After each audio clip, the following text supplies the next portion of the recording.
नमस्कार और आदाब है मेरे सब दोस्तों को आपके दोस्त और गाइड इरफान की तरफ से एक बार फिर आपके अपने चैनल एस्ट्रो एश्योरेंस के साथ। आज हम बात करेंगे उस चीज के बारे में जो मैंने कुछ दिन पहले वादा किया था। ये है बात करना दूसरे मलिक यानी मंगल के एस्पेक्ट्स के बारे में। कुछ दिन पहले हमने शनि के एस्पेक्ट्स पे बात की थी और हमने शनि के मतलब पे भी बात की थी और उस वीडियो में मैंने वादा किया था कि मैं वापस आऊंगा तशरीह के साथ या तज्जिया और गुफ्तगू के साथ मंगल के एस्पेक्ट्स के बारे में और ये कि मंगल का कुंडली में क्या मतलब है। तो सबसे पहले हम जानते हैं उस श्लोक के बारे में जो है शनि वत राहु कुज वत केतु, यानी कि राहु शनि या सतर्न की तरह है और केतु मंगल की तरह है। अब केतु का मतलब ये है कि केतु नकारात्मकता का ग्रह है। केतु अपने लिए काम नहीं करता, केतु दूसरों के लिए काम करता है या आपकी जिंदगी में जहां केतु बैठा है आपकी कुंडली में इस जन्म में वो दूसरों के लिए काम करने के लिए है। जहां भी केतु आपकी कुंडली में बैठा है वहां पे आप मजे ले चुके हो, कर चुके हो, जा चुके हो और उस घर के फल भोग चुके हो। तो ये जन्म है दूसरों के लिए काम करना। जैसे कुछ तो कुछ केतु से कैसे अलग हो सकता है? कुछ मंगल का ही दूसरा नाम है। तो अगर मंगल और केतु एक दूसरे जैसे हैं तो मंगल की क्वालिटी भी कम है अपने लिए काम करना और ज्यादा है दूसरों के लिए काम करना, और इसीलिए मंगल जनरल है जो राजा सूरज के लिए काम करता है और इस तरह से मंगल रूह के लिए काम करता है।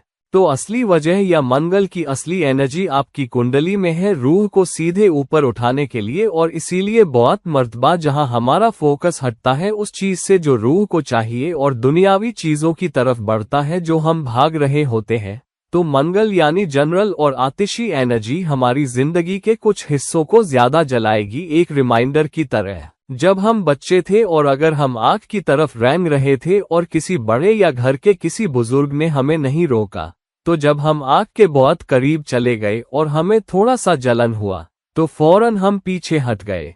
अगर हम मोमबत्ती के करीब गए उसे पकड़ने और हमें एहसास हुआ कि मोमबत्ती गर्म है, अगली बार आप मोमबत्ती बच्चे के करीब लाओगे तो बच्चा चीखेगा और शोर करेगा क्योंकि बच्चा जानता है कि उसे चोट लगेगी। तो मंगल आपको कभी कभी जलन देगा ये रिमाइंड करने के लिए कि मैं इस जन्म में तुम्हें दिया गया हूँ तुम्हारी रूह के सफर की तरफ उठाने के लिए।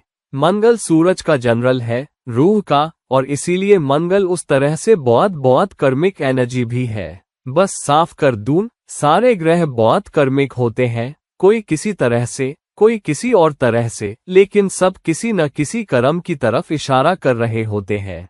मगर उनमें से बहुत सारे तुम्हें आज़ादी भी देते हैं कि तुम जैसे चाहो वैसे काम करो और वो तुम्हें अपना कर्म बढ़ाने की इजाजत देते हैं। तो मिसाल के तौर पे वीनस, बुध, गुरु और चांद जो बेनिफिक ग्रह हैं, ये तुम्हें बहुत ज्यादा आजादी देते हैं। जहां उनके घर बैठे हैं, जिन साइन पे वो राज करते हैं, वो तुम्हें आजादी देते हैं कि तुम कर्म कमाओ और इसीलिए उन्हें बेनिफिक ग्रह कहा जाता है। ये नर्म ग्रह जो तुम्हारी मदद करना चाहते हैं और इसीलिए ये बेनिफिक कहलाते हैं और ये तुम्हारे लिए कुशलता और खुशहाली लाते हैं। यानी कि ये तुम्हें देने को तैयार है, ये तुम्हें इनाम देने को तैयार है और ये तुम्हें बहुत लचीलापन देने को तैयार है। तो उस तरह से बुध, वीनस, चांद और गुरु तुम्हें अपना कर्म बढ़ाने की इजाजत देते हैं, अच्छे काम करने की इजाजत देते हैं और तुम पे नर्म होते हैं। लेकिन कुछ ग्रह बहुत कर्मिक होते हैं इस मायने में कि वो तुम्हें सजा देंगे और तुम पे कहर ढा सकते हैं, तुम्हारे लिए मुश्किलें खड़ी कर देंगे, तुम्हारे लिए हलचल ले आएंगे अगर तुम अपना कर्म नहीं करते हो। एक कर्म है प्रारब्ध कर्म जीना जिसके लिए तुम इस जन्म में पैदा हुए हो। तुम्हारे पूरे इकट्ठा किए हुए संचित कर्म में से तुम्हें ये प्रारब्ध कर्म दिया गया इस जन्म के लिए। तो तुम्हारी कुंडली में ग्रहों की पोजीशन कमोबेश उसी प्रारब्ध कर्म के बारे में है और तुम्हें बहुत सी आज़ादी दी गई है अच्छा कर्म कमाने के लिए भी और उस बुरे कर्म से छुटकारा पाने के लिए भी जो तुम साथ लिए फिर रहे हो। मंगल उन ग्रहों में से है जो कहता है कि अपने कर्म पे लगे रहो, अपना कर्म करो, जबकि दूसरे ग्रह तुम्हारे कर्म के कर्ज को माफ कर रहे हैं और तुम्हारा कर्म बढ़ाने में मदद कर रहे हैं। किस चीज के लिए? इस रूह के कर्म के लिए। रूह का सफर सिर्फ एक है, ऊपर उठना और सबसे ऊंचे तक पहुंचना, परम सत्ता तक पहुंचना। और इसीलिए मंगल दो बहुत अहम साइन पर राज करता है जो रूह से जुड़े हैं। पहला, मेष, पहला घर यानी कि ये तुम हो। मेष एनर्जी तुम्हें दिखाती है और ये धर्म को भी दिखाती है। तो मंगल कहता है कि धर्म पे कायम रहो और तुम्हारा धर्म है वो वजह जिसके लिए तुम यहाँ इस जन्म में हो, अपनी रूह को परम एनर्जी की तरफ उठाना। दूसरा घर जिस पे मंगल की मलिकियत है वो है वृश्चिक, सारी अजीबोगरीब एनर्जी। लेकिन आठवां घर हलचल और अशुभ घटनाओं का घर भी है। तो मंगल वो एनर्जी है तुम्हारे लिए ये सब झेलने के लिए, अपना कर्म जीने के लिए। जो कर्म तुम्हें दिया गया है, तुम हलचल झेलोगे, तुम चुनौतियां झेलोगे, तुम अशुभ घटनाएं भी झेलोगे। लेकिन मंगल वो एनर्जी है जो तुम्हें दी गई है ताकि जो मकसद है, रूह को परम एनर्जी की तरफ उठाना, तुम उस मकसद से न हटो। तो मंगल वो ग्रह है जो तुम्हें दिया गया है उन अशुभ घटनाओं का सामना करने के लिए और लड़ने के लिए। और इसीलिए तुम अपने लिए लड़ते हो, लग्न साइन के मालिक होने के नाते, और तुम बाहर से आने वाली चुनौतियों के खिलाफ लड़ते हो आठवें घर के मतलब के जरिए। तो मंगल का इकलौता मकसद है रूह को ऊपर उठाने में मदद करना जहां उसे जाना है। और इसीलिए क्योंकि इसका एक ही मकसद है, एक ही फोकस है उस मकसद की तरफ बढ़ना, बहुत मर्तबा अगर तुम उस मकसद को अलग अलग दिशाओं में भटका देते हो, तभी मंगल तुम्हारा दुश्मन बन जाता है। मंगल तब सबसे बड़ा मलिक ग्रह बन जाता है। पहली बात, मंगल सबसे बड़ा मलिक है, शनि सबसे बड़ा मलिक नहीं है। मंगल तुम्हें ऐसे चोट पहुंचा सकता है और ऐसे अचानक चोट पहुंचा सकता है कि तुम्हें पता नहीं चले कि कहां जाऊं। सबसे बड़े हादसे, सबसे बड़ी सर्जरी जो तुम कराते हो, अचानक वारदातें, आग के हादसे, तबाही मचाने वाली वारदातें, पूरी तरह हलचल मचाने वाली वारदातें। मंगल शनि की तरह धीमा नहीं है कि तुम बीमार पड़ो, 4 महीने, 6 महीने, 1 आध साल लगे। धीरे धीरे बीमारी से उबरो। अगर तुम सेहत में पाबंद हो, अगर तुम चीजों में पाबंद हो, तो तुम अपनी सेहत बदल सकते हो। मंगल ऐसा नहीं है। मंगल है अचानक हादसा और फिर तुम उसके अंजाम भुगतते हो। तुम्हारा हाथ पैर जाता है, तुम भुगतते हो। तुम्हारी जान जाती है, तुम्हारी रूह भुगतती है। तुम्हारा हाथ जलता है, चेहरा जलता है, बदन जलता है, जो भी तुम अंजाम भुगतते हो। तो मंगल वारदात पर काबू पाने के बारे में कम है। ये अचानक चीज है, तुम्हें अचानक दी गई चीज है। लेकिन ये एनर्जी तुम्हें दी भी गई है अगर तुम समझो उस एनर्जी को जो मंगल तुम्हारी जिंदगी में लाता है। तो पहले हम समझते हैं कि मंगल की प्लेसमेंट क्या है और फिर मंगल के एस्पेक्ट समझते हैं। पहली बात, मैंने पहली वीडियो में ये भी कहा था कि एक मलिक ग्रह अपने एस्पेक्ट से ज्यादा मलिक होता है ना कि जहां वो बैठा है। मंगल भी उससे अलग नहीं। मंगल कुछ घरों में कभी कभी मुश्किलें ला सकता है उन घरों के लिए, लेकिन वजह ये है कि मंगल जिन घरों में बैठा है वहां मुश्किलें लाता है क्योंकि तुम मंगल के रोल को अच्छे से नहीं समझते हो। मंगल एक लड़ाकू है। मंगल फ्लेमथ्रोअर की तरह है। फ्लेमथ्रोअर में एक नोजल होता है और उसमें बहुत सारा ईंधन भरा होता है, पेट्रोल या मिट्टी का तेल या कुछ भी, और वो आग की लपट फेंकता है और जो लपट निकलती है वो चीजों को जला सकती है। तो मंगल फ्लेमथ्रोअर की तरह है। अगर तुम फ्लेमथ्रोअर का ढक्कन खोल दो, एनर्जी निकलेगी, फूटेगी और अपने आसपास की हर चीज को जला डालेगी। अगर तुम फ्लेमथ्रोअर की एनर्जी पर काबू नहीं रख सकते, तो तुम अपने आसपास की हर चीज तबाह कर दोगे। तो मंगल उस फ्लेमथ्रोअर की तरह है जो तुम्हें दिया गया है, जहां भी वो बैठा है, जिस घर में भी बैठा है। लेकिन फ्लेमथ्रोअर तुम्हारे खिलाफ नहीं रखा है। फ्लेमथ्रोअर का नोजल दूसरों के खिलाफ है। तुमने फ्लेमथ्रोअर हमेशा अपने से दूर करके रखा है। इसीलिए मंगल जैसे मलिक का एस्पेक्ट लपटे उसके एस्पेक्ट्स में ज्यादा है, ना कि जहां वो बैठा है। तो मंगल की प्लेसमेंट वो है जिसके लिए तुम्हें लड़ना है, ना कि जिसके खिलाफ लड़ना है। मंगल का मेष में बैठना है अपने लिए लड़ना और रूह के सफर के लिए लड़ना, और यही फर्क है अपने लिए दुनियावी चीजों के पीछे लड़ने और अपने लिए रूह के सफर में लड़ने में। जिस दिन तुम ये फर्क कर लेते हो, अच्छी बात है। अगर तुम ये फर्क नहीं कर पाते हो और अगर तुम बेकार के नाम, शोहरत और शोहरत के पीछे भाग रहे हो जो तुम्हें सिर्फ 4 चांद लगाएगी और शायद कुछ और फैंस देगी, लेकिन रूह के लेवल पर कुछ नहीं करती, तो मंगल लग्न में होने का मतलब है तुम्हारी शोहरत एक ऐसे शख्स की होगी जो झगड़ालू है, हमेशा किनारे पे रहता है, हमेशा लड़ता रहता है। ऐसी शोहरत मिलेगी तुम्हें अगर मंगल लग्न में है और तुम्हारा फोकस रूह के सफर से हट जाए। अब मंगल कहता है कि अपने लिए लड़ो भी, लेकिन खुद पर काबू रखो। मंगल की एनर्जी क्या है? ये आग की एनर्जी है। हम किससे बने हैं? हम सब आग से बने हैं। हमारे बदन में और तत्व भी है, लेकिन आग ही है जो हमें हिलने डुलने की एनर्जी देती है। और रूह क्या है? रूह सूरज है। सूरज क्या है? सूरज आग है। तो असल में अगर हम रूह हैं, तो हम आग की एनर्जी है। रूह आग से बनी है और इसीलिए मंगल रूह को एनर्जी देता रहता है। मंगल रूह की एनर्जी है। तो मंगल जिस घर में भी बैठा है, तुम्हें उस घर के लिए लड़ना है, उसके खिलाफ नहीं। तो अगर मंगल चौथे घर में है, तो तुम्हें अपने परिवार के लिए लड़ना है, अपने घर के लिए, अपनी गाड़ी के लिए, ना कि अपने परिवार के खिलाफ अपना घर तबाह करो। मंगल का ये मतलब नहीं है। तो अच्छे से समझो, मंगल की प्लेसमेंट है घर के मतलब के लिए लड़ना, घर के मतलब के खिलाफ नहीं।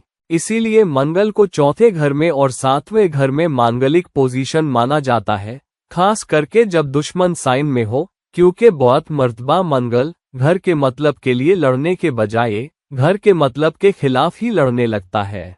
तो मंगल चौथे घर में कभी कभी तुम अपने ही परिवार के खिलाफ लड़ते हो क्योंकि तुम शांति नहीं रख पाते।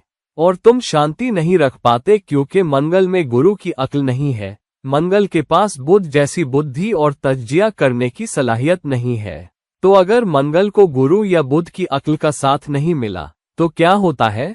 तुम्हारे परिवार में, घर के मामलों में, अगर तुम्हारा परिवार कुछ कहता है तेरे फायदे के लिए ही, जैसे ये मत करो, या इतना मत खाओ, या मेहनत करो, जो भी परिवार कहे, तुम फौरन उनके खिलाफ लड़ने लगते हो बिना ये सोचे कि इसमें से कुछ तेरे फायदे में भी हो सकता है। ये तुझसे मेहनत मांगता है, कुछ काम करने को कहता है, लेकिन तुम उल्टा ले लेते हो। तुम सोचते हो, तुम हमेशा मेरी नुक्स निकालते हो, तुम हमेशा ये परेशानी खड़ी करते हो, तुम्हें मुझसे इतनी नफरत क्यों है? तुम हमेशा मेरे खिलाफ बात क्यों करते हो? हम अच्छे से चावल और कंकड़ में फर्क नहीं कर पाते, यानी कि हम उस भलाई को नहीं देख पाते जब लोग हमारी नुक्स निकालते हैं। मंगल जहां बैठा है, उस घर की कोई भी खूबी, कोई भी शिकायत, खास करके उस घर के लोग, अगर मंगल पांचवें घर में है तो वो बच्चे हैं, मंगल 10वें घर में है तो वो ऊपर वाले अथॉरिटी फिगर्स, तुम्हारे बॉस, मैनेजर्स, मंगल 6वें घर में है तो वो कलीग्स और जो तुमसे नीचे काम करते हैं तुम्हारी टीम में। तो जो लोग उस घर की नुमाइंदगी करते हैं, अगर वो तुमसे कुछ कहते हैं, अगर वो तुम्हें फीडबैक देते हैं, तो तुम उन पर भड़क जाते हो। इसीलिए मंगल चौथे और सातवें में वो जगह है जहां तुम घर का माहौल खराब करते हो। चौथा घर तुम्हारे घरेलू मामलों के बारे में है, सातवां घर रिश्तों के बारे में है। तो बहुत मर्तबा हम उस घर के मतलब के खिलाफ लड़ते हैं, उस घर की थीम के खिलाफ, और इसीलिए मंगल बहुत घरों में बहुत तबाही लाता है जहां वो बैठा है अगर हम नहीं समझते कि हमें ये एनर्जी किस लिए दी गई है। तो मंगल जहां भी बैठा है, उस घर के नतीजों के लिए लड़ो, जो आउटपुट तुम्हें उस घर से चाहिए उसके लिए लड़ो। लड़ने का मतलब चीखना चिल्लाना नहीं है, लड़ने का मतलब है एनर्जी रखना और हार न मानना और उसके पीछे लगे रहना। तो मंगल की एनर्जी जुबानी जिहाद से कम और एक्शन से ज्यादा है। लेकिन बहुत से लोग जिनका मंगल खराब है या जो मंगल को नहीं समझते, वो बहुत सारा वक्त अपनी जुबान और अल्फाज में लगाते हैं, चीखना, चिल्लाना, लड़ना, बजाय एक्शन लेने के। और जहां तुम अपनी एक्शन पे एनर्जी नहीं लगाते, लेकिन एनर्जी है, तो तुम्हारे अल्फाज से चीखना, चिल्लाना, वो सब निकलती है क्योंकि वो एनर्जी खर्च होनी है। तो खबरदार रहो, मंगल जहां बैठा है, तुम्हें उस घर के नतीजों के लिए लड़ना है, लेकिन उन लोगों के खिलाफ नहीं जो उस घर की नुमाइंदगी करते हैं, या उस घर के मकसद के खिलाफ नहीं। तो मंगल चौथे घर में है तो मतलब है घर को खुश रखना, घर के लिए काम करना, परिवार के लिए एक्टिव तौर पे काम करना, लेकिन परिवार के खिलाफ काम नहीं करना। अगर तुम मंगल को चौथे घर में अच्छे से नहीं समझते, तो तुम सारी मांगलिक नकारात्मक एनर्जी बाहर ले आते हो। अब मंगल का चौथा एस्पेक्ट क्या है? अगर तुम काल पुरुष कुंडली देखो, मंगल का चौथा एस्पेक्ट लग्न से कर्क पड़ता है और मंगल कर्क में कमजोर हो जाता है। मंगल कर्क में क्यों कमजोर हो जाता है? मंगल जनरल है। मंगल को बस जाना है और लड़ना है। मंगल में जज्बाती, नर्म दिली, भावुकता नहीं है। मंगल इतना जज्बाती और नर्म नहीं हो सकता और जज्बातों से नहीं बह सकता। मंगल का इकलौता मकसद है निशाने पर जाना और उसे हासिल करना। मकसद तुम्हें दे दिया गया है, जाओ और उसे हासिल करो।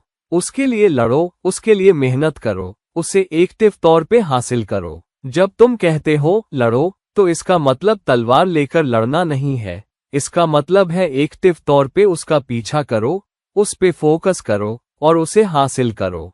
तो इसमें जज्बातों के लिए कोई जगह नहीं या बहुत कम जगह है। ये है फोकस और हासिल करना। तो मंगल का चौथा एस्पेक्ट कर्क पे है जहां वो कमजोर हो जाता है, क्योंकि जज्बाती पहलू को एक इंसान को अलग रखना पड़ता है मकसद के लिए काम करने के लिए। अब मंगल के चौथे एस्पेक्ट से क्या होता है? मंगल का चौथा एस्पेक्ट निष्पक्ष रुख रखने और संतुलन बनाने के बारे में है। अगर तुम वो संतुलन नहीं बना पाते जो जरूरी है और तुम उस चीज को लेकर बहुत जज्बाती हो जाते हो और अपनी समझ खो देते हो, तो तुम मुसीबत का सबब बन सकते हो। इसीलिए मंगल कर्क में कमजोर हो जाता है, मेष से चौथा साइन, क्योंकि तुम या तो बहुत जज्बाती हो जाते हो या बहुत ठंडे और बिल्कुल बेजज्बात। और जब तुम जज्बातों से काम कर रहे होते हो तो तुम बहुत ठंडे भी हो सकते हो और चीजों को नुकसान पहुंचा सकते हो। तो मंगल का चौथा एस्पेक्ट संतुलन बनाने और निष्पक्ष रहने के बारे में है, ना कि उस इकाई के खिलाफ लड़ना। मंगल ये चाहता है कि तुम चीजों को देखने का नजरिया संतुलित रखो। मंगल चौथे घर में, मंगल 10वें घर में लग्न पे एस्पेक्ट डाल रहा है, मतलब तुम्हें काम पर ये शोहरत मिल सकती है कि तुम बहुत गर्म दिमाग वाले इंसान हो। तुम मीटिंग्स में बहुत एक्टिव रहते हो, तुम लोगों को बुला लेते हो, तुम लोगों पे चीखते चिल्लाते भी हो। तुम्हें मेरा काम कभी पसंद नहीं आता, तुम्हें मेरा आउटपुट पसंद नहीं है, तुम हमेशा मेरी नुक्स निकालते हो, क्योंकि तुम अपने काम के लिए लड़ रहे हो। मंगल 10वें घर में, तुम अपने काम के लिए लड़ते हो, तुम अपनी टीम के लिए लड़ते हो। लेकिन जिस तरह से तुम अपनी टीम के लिए लड़ते हो वो एक्टिविटी और गो गेटिंग स्पिरिट के जरिए होना चाहिए, ना कि चीखना चिल्लाना और अल्फाज के जरिए। तो मंगल का चौथा एस्पेक्ट कह रहा है, संतुलन रखो, निष्पक्षता रखो, फर्क करो उस चीज में जो एक्शन पर आधारित काम है और जो असल में तुम बोल रहे हो। तो मंगल के चौथे एस्पेक्ट का मतलब है एक्शन ज्यादा करो, बात कम करो, शांति रखो और चीजों का संतुलित नजरिया रखो। न तो इसके बारे में बहुत जज्बाती हो जाओ, न ही बहुत ठंडे हो जाओ, तब तुम शांति रख पाओगे। चौथा घर है मानसिक शांति और घरेलू खुशी के बारे में। तो मंगल का चौथा एस्पेक्ट किसी भी घर पे कहता है वहां शांति रखो, फिर उस घर की खुशी तुम्हें मिलेगी, उस घर के फल तुम्हें मिलेंगे, उस घर का आउटपुट और बेहतर नतीजे मंगल की चौथी दृष्टि जहां पड़ रही है वहां से तुम्हें मिलेंगे। अगर मंगल 6वें घर में है तो मंगल की चौथी दृष्टि 9वें घर पे है। तो अगर तुम कलीग्स के साथ बेहतर काम करते हो, तुम अपनी टीम के लिए काम करते हो, प्रोजेक्ट के लिए, अपने करियर में और अपनी सेवा में उस ऊंचे मकसद के लिए 9वां घर, तो किस्मत और भाग्य के दरवाजे तुम्हारे लिए खुलेंगे। तो बातों और भड़ास में बहुत ज्यादा एनर्जी मत लगाओ जो मंगल कभी कभी तुम्हारी जुबान में दे सकता है, बल्कि काम और एक्शन, काम करने के तरीके से मकसद के हासिल करने की तरफ बढ़ो। यही है मंगल के चौथे एस्पेक्ट का मतलब, संतुलित नजरिया, निष्पक्ष नजरिया रखो उस जगह के बारे में जहां मंगल की चौथी दृष्टि पड़ रही है और उस खास घर के मकसद की तरफ काम करो। उस घर से जुड़े रिश्तों पे काम करो, जो भी लोग उस घर से जुड़े हैं, सुपरवाइजर्स, बच्चे, जहां भी चौथी दृष्टि पड़ रही है, और निष्पक्ष नजरिया रखो, फिर उस घर के फल तुम्हें मिलेंगे। मंगल की 7वीं दृष्टि का क्या मतलब है? मंगल की 7वीं दृष्टि बहुत दिलचस्प है। मेष से मंगल की 7वीं दृष्टि तुला पे है। तुला रिश्तों का साइन है, दूसरे लोगों का। तो 7वीं दृष्टि फोकस है दूसरों पे, रिश्तों पे और उन लोगों पे जिनसे तुम रोजमर्रा मिलते जुलते हो। अब ये बहुत दिलचस्प क्यों हो जाता है? मंगल के पास चौथी दृष्टि है, 7वीं और 8वीं दृष्टि।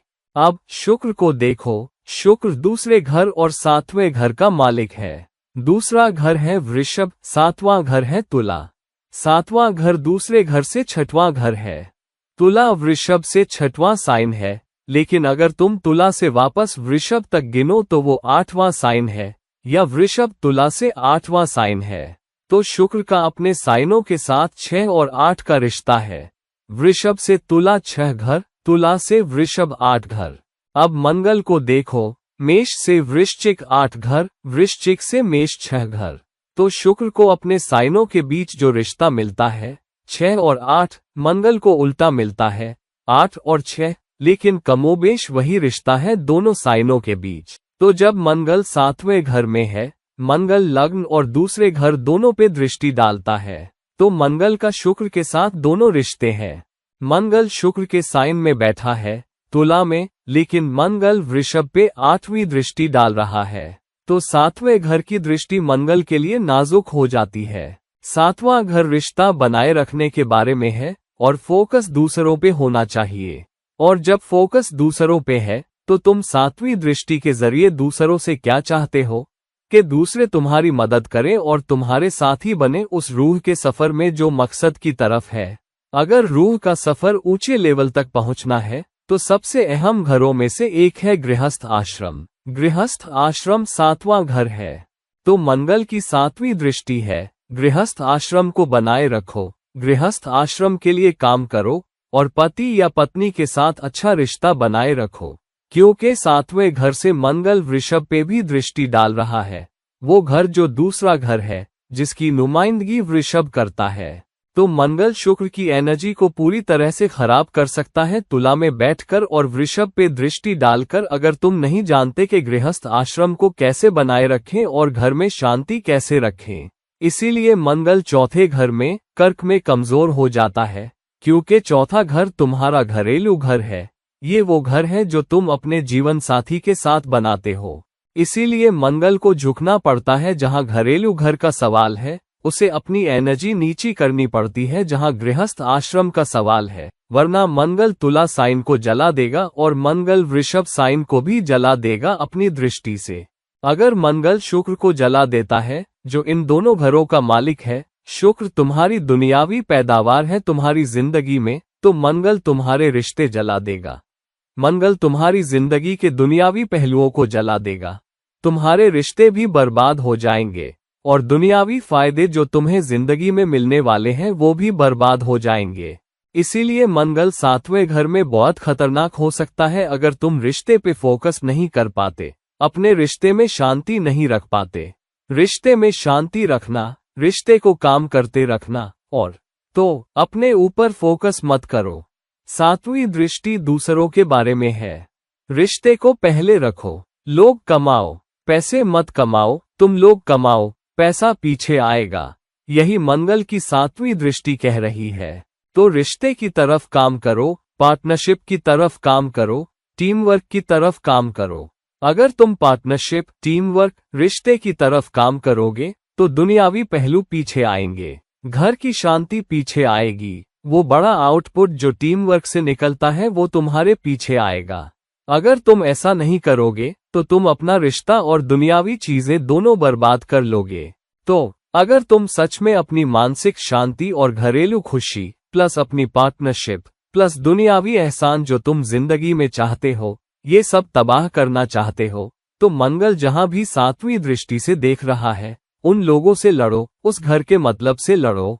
अगर मंगल 5वें घर में बैठा है तो वो 11वें घर पे दृष्टि डाल रहा है। 11वां घर आम समाज का है।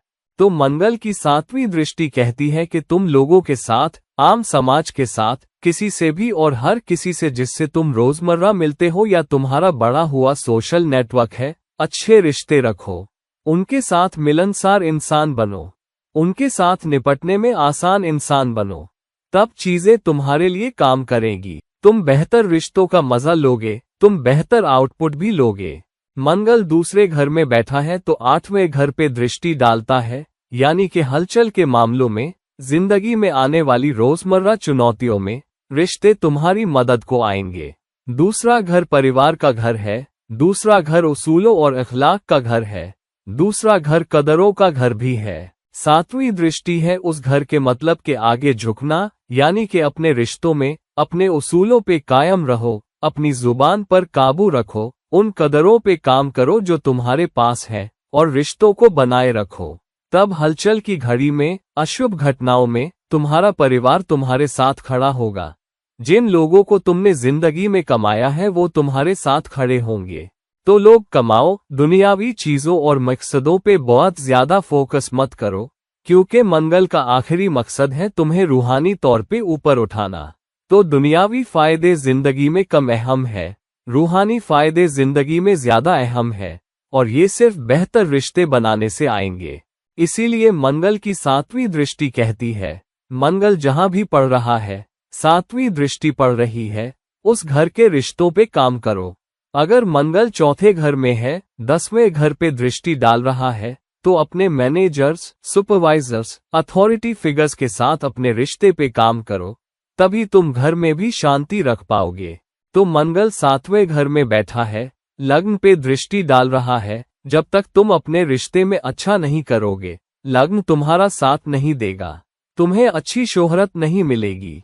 चौथे घर की दृष्टि 10वें घर पे, अगर तुम अपने सुपरवाइजर्स और मैनेजर्स के साथ काम पर रिश्ते पे काम नहीं करोगे, तो तुम घर के मामलों में कामयाब नहीं हो पाओगे, तुम एक बेहतर घर नहीं बना पाओगे, तुम्हें गाड़ी, जायदाद जैसी दुनियावी चीजें नहीं मिलेंगी, तुम कामयाब नहीं हो पाओगे। अगर मंगल 10वें घर में बैठा है, चौथे घर पे दृष्टि डाल रहा है, अगर तुम्हारे घर में अच्छे रिश्ते नहीं है, तुम घरेलू शांति नहीं रखते, तो तुम्हारा काम तकलीफ में पड़ेगा, तुम काम में कामयाब नहीं हो पाओगे।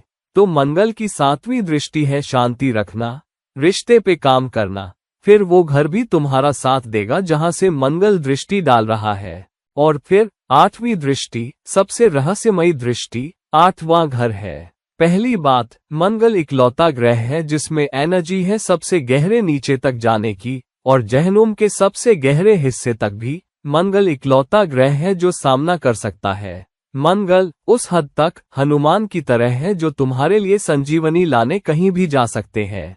8वां घर उस तरह से तुम्हारी सेहत से भी जुड़ा है, अचानक अशुभ घटनाओं से, अचानक चुनौतियों से जो तुम्हारी जिंदगी में आती है।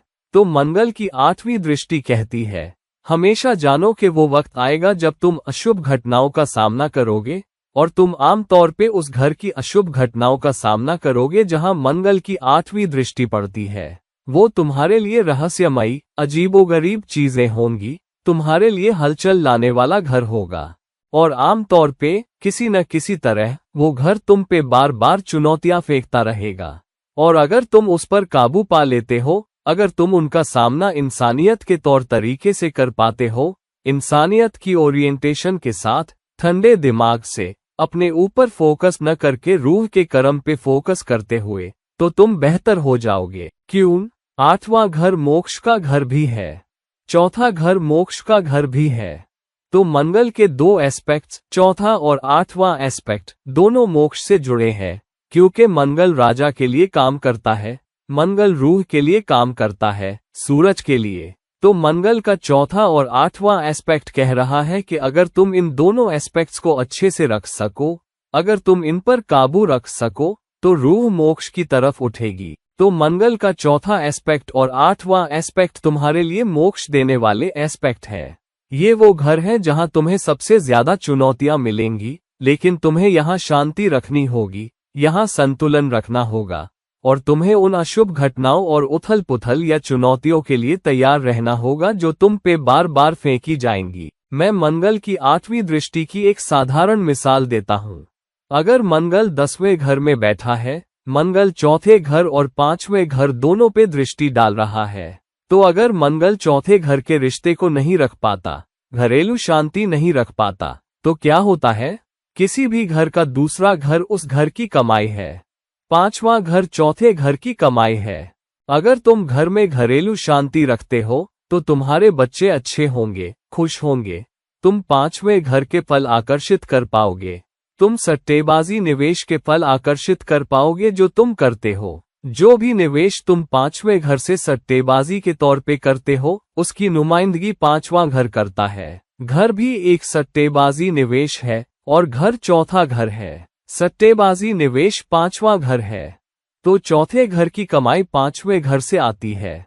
तो अगर तुम घर में रिश्ता नहीं रख पाते, जब मंगल 10वें घर से चौथे घर पे दृष्टि डाल रहा है, तो तुम्हारे बच्चे खुश, शांत और पढ़ाई में अच्छा करते हुए नहीं होंगे। तुम्हारे निवेश तुम्हें अच्छे फल दे रहे हैं, ये तुम्हारे लिए नहीं होगा। तो मंगल की 8वीं दृष्टि कहती है, जानो कि अशुभ घटनाओं का सामना कैसे करना है। तैयार रहो हर बार चुनौतियों का सामना करने के लिए जो तुम पे फेंकी जाएंगी। अगर मंगल 12वें घर में बैठा है, 7वें घर पे दृष्टि डाल रहा है, तो तुम्हारे रिश्ते में बार बार चुनौतियां आ सकती हैं। तुम्हारे रिश्ते में गैर हकीकी तकाजे हो सकते हैं, अपने जीवन साथी से गैर हकीकी तकाजे। और ये इसलिए क्योंकि तुम्हारे रिश्ते में तुम्हारे जीवन साथी से गैर हकीकी तकाजे हैं। मंगल के 7वें घर पे दृष्टि डालने से 10वें घर से 12वें घर से, यानी कि तुम अपनी शादीशुदा जिंदगी में हलचल और चुनौतियां झेलोगे। तुम्हारा जीवन साथी बीमार भी रह सकता है तुम्हारी वजह से, क्योंकि तुम हमेशा गृहस्थ आश्रम में मसले और मुश्किलें खड़ी करते हो। तो मंगल की 8वीं दृष्टि है जिंदगी के राज समझना, जिंदगी की चुनौतियां समझना। ये समझना कि हलचल और उथल पुथल तुम पे सिर्फ इस वजह से फेंकी जाएगी कि रूह को ऊपर उठाना है, अपना कर्म करना है, और ये अचानक तुम पे आ सकती है। और इसीलिए 8वां घर इतना रहस्यमयी है, तुम उन्हें समझ नहीं पाते। तुम सोचते हो मुझे ये चुनौती क्यों मिल रही है, लेकिन चुनौती तुम्हारी रूह को ऊपर उठाने के लिए है। तो मंगल की 8वीं दृष्टि है तैयार रहना, अशुभ घटनाओं का सामना करने को तैयार रहना, अचानक वारदातों के लिए तैयार रहना, शांति रखना, रिश्ता रखना और ठंडे दिमाग से काम करना। इसीलिए जब कभी मंगल को किसी बेनिफिक की दृष्टि मिलती है या किसी बेनिफिक का सहयोग मिलता है, तो वो बहुत अच्छा करता है। मंगल के साथ राहु अंगारक दोष है, ये इतनी आग पैदा करता है, अपने आसपास की हर चीज जला डालता है।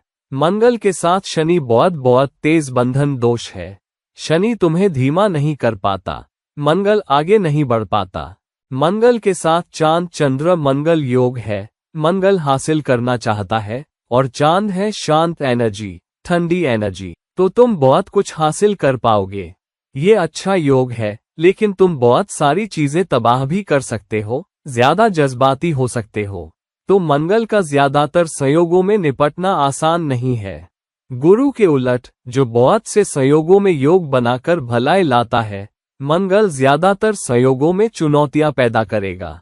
तो समझो, अगर मंगल किसी संयोग में है और फिर चौथे और 8वें घर पे दृष्टि डाल रहा है, अगर वो सूरज के साथ संयोग में है, तो और ज्यादा आतिशी एनर्जी तुम्हें मिलेगी। अहंकार भी मसला बन सकता है, शख्सियत के मसले बन सकते हैं। अगर मंगल राहु के साथ है, तो उसकी चौथी दृष्टि और 8वीं दृष्टि से भी ज्यादा आतिशी एनर्जी होगी, ज्यादा अशुभ घटनाएं आ सकती है और तुम्हारे अंदर जज्बातियत भी ज्यादा आ सकती है, जहां तुम कुछ मामलों में बहुत जज्बाती या बहुत ठंडे हो सकते हो और तुम उस रिश्ते को जला सकते हो, उस घर के मतलब को जला सकते हो।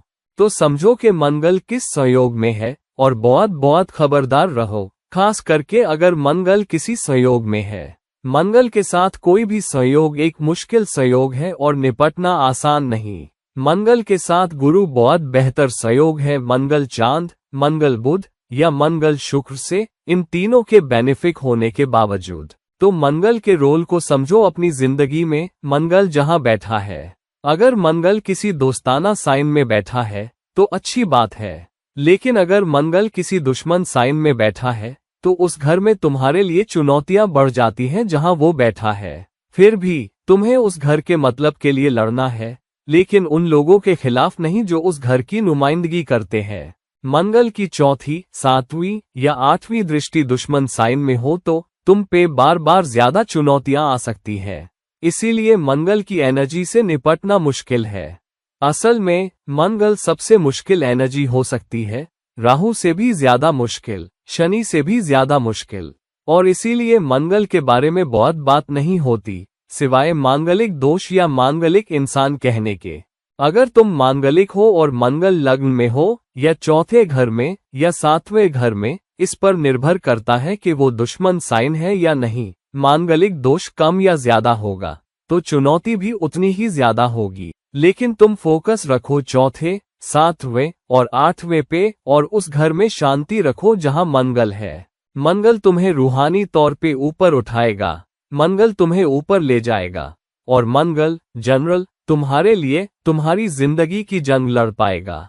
और वो जंग है रूह के लिए, दुनियावी चीजों के लिए नहीं। तो दोस्तों, अपनी कुंडली में मंगल की पोजीशन समझो, शांति रखो, संतुलन रखो, एक्शन पे फोकस रखो, ना के अल्फाज पे या गुस्से में, जज्बातों पे लगाम रखो, और मंगल चल पड़ेगा, तुम्हें उस घर के फल देगा जहां वो बैठा है। मंगल वो करता है, और मंगल तुम्हें रूहानी तौर पे भी ऊपर उठाएगा, क्योंकि मंगल का असली रोल यही है। दोस्तों, इस वीडियो को लाइक करो, इस वीडियो को शेयर करो, और अगर तुम मुझसे पर्सनल कंसल्टेशन लेना चाहते हो तो मुझसे नीचे दिए गए लिंक्स पे राब्ता करो। जब तक हम किसी और वक्त किसी और वीडियो के साथ मिलते हैं, ये रहा तुम्हारा दोस्त और गाइड इरफान, साइन ऑफ। नमस्कार।